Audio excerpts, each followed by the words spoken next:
जोधपुर मारवाड़ का इतिहास जानने वालों को अगर सर प्रताप के बारे में ज्ञान नहीं है तो उनको जोधपुर मारवाड़ का इतिहास पुनः पढ़ने की आवश्यकता है। सर प्रताप आधुनिक जोधपुर के अग्रता थे, अग्रणी नायक थे, जिनके बारे में आज हम जिक्र कर रहे हैं। जोधपुर के महाराजा तखत सिंह की तीसरी संतान का जन्म 1845 में हुआ था, जिनका नाम था प्रताप सिंह। महाराजा तखत सिंह की मृत्यु के पश्चात उनके बड़े पुत्र जसवंत सिंह मारवाड़ के महाराजा बने। उन दौरान जसवंत सिंह के छोटे भाई प्रताप सिंह जयपुर के महाराजा राम सिंह के यहाँ प्रशासनिक अनुभव ले रहे थे, शिक्षक प्रशिक्षण ले रहे थे। महाराजा जसवंत सिंह अपने प्रधानमंत्री फैजुला से नाखुश थे, जनता में आक्रोश था उनके कामकाज के कारण। जसवंत सिंह ने अपने छोटे भाई प्रताप सिंह को जयपुर से बुलाया और जोधपुर का प्रधानमंत्री नियुक्त किया और प्रशासनिक सुधार के लिए आदेश दिए। प्रताप सिंह को अगर सर प्रताप कहेंगे पहले ही तो ठीक रहेगा। सर प्रताप ने आते ही जोधपुर और मारवाड़ में है जो प्रशासनिक सुधार शुरू कर दिए।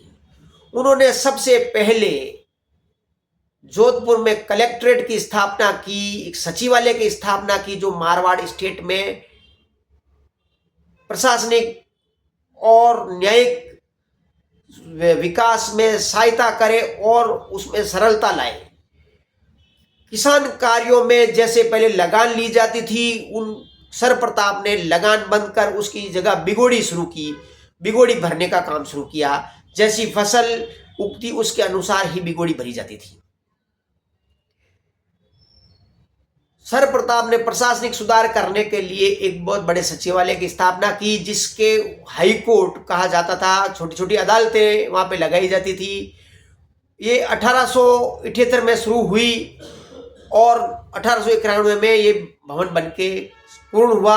और जो एक भवन कोर्ट्स जहाँ बने और उसके कारण ही कालांतर में जोधपुर एक न्यायिक नगरी के रूप में विकसित हुआ, उसमें सर प्रताप का बहुत बड़ा योगदान है। सर प्रताप ने न केवल न्यायिक सुधार और प्रशासनिक सुधार किए, उन्होंने सामाजिक सुधार भी किए। उन्होंने सामाजिक सुधार में जैसे दहेज प्रथा और सती प्रथा और बाल विवाह पर भी अंकुश लगाने की कोशिश की और उनमें सुधार के साथ साथ अलग अलग जातियों के लिए भी अलग अलग प्राइवेट स्कूलों का भी उन्होंने शुरुआत की, जैसे Chopasni school, Sumer school, Pushtikar school, Sir Pratap school, Sardar school इत्यादि स्कूलों की भी उन्होंने स्थापना करवाई। कन्याओं की शिक्षा को बढ़ावा देने के लिए उन्होंने उम्मेद कन्या पाठशाला की भी स्थापना की। आज जोधपुर में पानी की समस्या नहीं है, उसका एक कारण है सर प्रताप की दूरगामी सोच का परिणाम।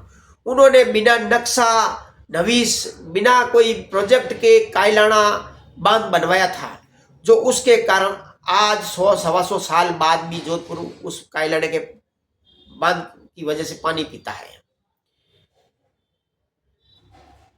जोधपुर का विकास के साथ साथ सर प्रताप ने अपने राज्य, अपने मारवाड़ स्टेट के लिए एक सेना का भी गठन किया। सेना तो पहले थी, लेकिन आधुनिक सेना जिसको कहते हैं जोधपुर लॉन्सर्स या जोधपुर रिसाला, वो सेना अंग्रेजों की सहायता के लिए पूरे विश्व में युद्ध के लिए साथ जाती थी। जिस प्रकार बीकानेर के महाराजा गंगा सिंह ने ऊंट कैमल रिसाला शुरू किया, गंगा रिसाला शुरू किया, जिसमें कैमल सेना हुआ करती थी, उसी प्रकार जोधपुर में सर प्रताप ने ये जोधपुर लॉन्सर्स की स्थापना की, जो घुड़सवारों की सेना थी, मुख्यतः घुड़सवारों की सेना थी, जो तलवारों और बंदूकों के साथ भी थी। जब प्रथम विश्व युद्ध हुआ था तो जोधपुर रिसाले ने भी है जो अंग्रेजों की सहायता के लिए जर्मनी के खिलाफ फिलिस्तीन में हाइफा शहर और अलेप्पो पर भी ये अपने बहादुरी के कारनामे दिखाए और मित्र राष्ट्रों की सेना को जीत दिलाने में कामयाबी पाई।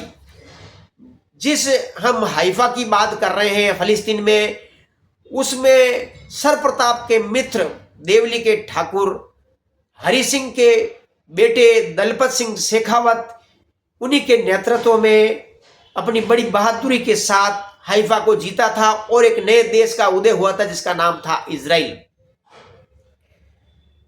इसी बहादुरी के कारण महारानी विक्टोरिया ने उन्हें सर की उपाधि प्रदान की थी। जोधपुर रिसालो ने बड़े बड़े युद्धों में भाग लिया। सेकेंड एंग्लो अफगान युद्ध में भी इन्होंने भाग लिया था, तो उसमें अंग्रेजों की बड़ी जीत हुई थी। बॉक्सर का विद्रोह भी जोधपुर लॉन्सर्स ने दबाया था। जिस प्रकार पूरी दुनिया में सर प्रताप ने अपनी जोधपुर लॉन्सर्स की प्रसिद्धि प्राप्त की थी, उनको विदेश यात्राओं का भी बड़ा शौक हुआ करता था। मारवाड़ में जो राजा विदेश की यात्रा करते थे, उनमें सबसे ज्यादा विदेश यात्राएं सर प्रताप ने ही की थी। जब महारानी विक्टोरिया की 50वीं वर्षगांठ शासन प्राप्त करने की हुई थी, तो जोधपुर के राजा को भी निमंत्रण पत्र मिला था। महाराजा जसवंत सिंह ने अपने प्रतिनिधि के रूप में सर प्रताप को इंग्लैंड लंदन भेजा था और महाराजाधिराज की उपाधि देकर। पहली बार सर प्रताप बॉम्बे से इंग्लैंड की तरफ समुद्री जहाज में यात्रा की थी। वहां पर सर प्रताप उन समुद्री जहाजों की डिजाइन से बड़े प्रभावित हुए थे। जब इंग्लैंड पहुंचे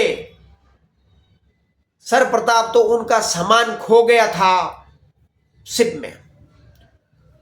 आनन फानन में उनके पास कुछ नहीं थे। दर्जियों के पास गए कि हमें है जो कोई कपड़े सिलाने हैं, तो उन्होंने घुटने तक तो टाइट और घुटने के ऊपर बैलून फुली हुई एक पतलून सिली, तो उसको जोधपुरी पतलून, जोधपुरी पैंट का नाम दिया, कि जो प्रसिद्ध जोधपुरी पैंट के रूप में प्रसिद्ध हुई थी।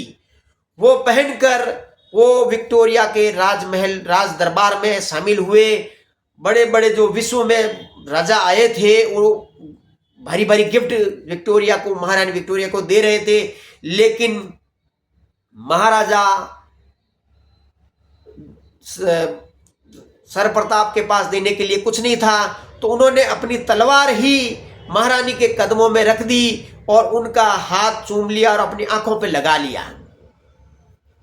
इससे महारानी विक्टोरिया बहुत खुश हुई और एक डाक टिकट जारी किया, जिसमें महाराजा बीकानेर गंगा सिंह जी और सर प्रताप की उसमें उनका चित्र है।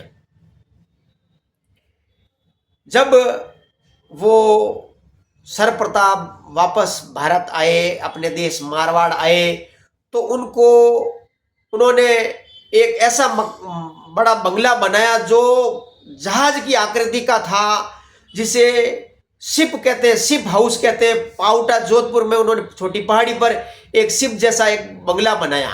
और ये इलाका, उनको घुड़ पोलो खेलने का बहुत शौक था, शिकार खेलने का बहुत शौक था। तो वो बिल्डिंग बनाई उन्होंने और वहां बैठ के नीचे पोलो मैच वो देखा करते थे। आज तो ये बहुत व्यस्ततम इलाका हो गया और सघन आबादी हो गई, ये पोलो नाम रह गया, पोलो मैदान नहीं बचा वो। तो उन्होंने वो शिप हाउस का निर्माण करवाया था और जसवंत कॉलेज का भी उन्होंने निर्माण करवाया था। सर प्रताप को नई नई गाड़ियों का बड़ा खरीदने का बड़ा शौक हुआ करता था। जो नए नए मॉडल उस जमाने में आते थे, उनके वो जब गाड़ी खरीदने के दौरान उनके बैक गियर को हटवा देते थे। उनका मानना था कि गाड़ी पीछे नहीं जानी चाहिए, गाड़ी आगे जानी चाहिए। सर प्रताप राजाओं के राजा थे, उन्होंने कभी भी राजा बनने का प्रयास नहीं किया था। लेकिन उनके पुरखे महाराजा अभय सिंह ने 17वीं शताब्दी में गुजरात के ईडर पर कब्जा किया था, मुस्लिम शासक मुगल शासक को हराया था। तो वो शासन ईडर का अंग्रेजों के पास था और अंग्रेजों से गहरी सहानुभूति होने के कारण ईडर का शासन भी उन्होंने प्राप्त किया था। सर प्रताप ने जसवंत सिंह के बेटे सेकंड जसवंत सिंह, सरदार सिंह, सुमेर सिंह, उमेद सिंह यानी अपने भाई, भतीजे और पोतों के लिए अपना अधिकार छोड़ दिया था, उनको राजा बनाया था। आप खुद एक तरफ हो गए थे, अब राजा के लिए लड़ाई नहीं की थी उन्होंने। ईडर के राजा भी जो बने थे तो अपने गोद लिए पुत्र भतीजे दौलत सिंह के लिए उन्होंने वो जागीर छोड़ दी थी। और जागीर से याद आया तो उस जमाने में ठाकुरों को काम करवाने के बदले जागीरें मिलती थी, लेकिन सर प्रताप ने उनको नकद वेतन देने का काम शुरू किया था, जागीरें बंद कर दी थी। सर प्रताप के बहुत सारे काम जो अनगिनत है, याद है नहीं है, लेकिन सर प्रताप की मृत्यु के पश्चात जोधपुर की कलेक्ट्रेट में उनकी मूर्ति की एक रखी गई थी, आदमकद मूर्ति रखी गई थी। तो आज वहाँ पर उस आदमकद मूर्ति की 2 बार आरती होती है, पूजा होती है।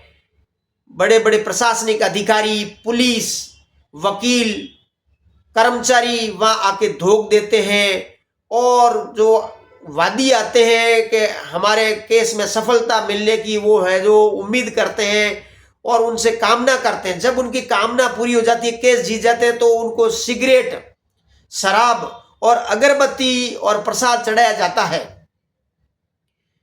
सर प्रताप एक जाति जीती जागती एक आत्मा है जो सदैव जोधपुर के विकास में काम आती है। सर प्रताप को नमन है।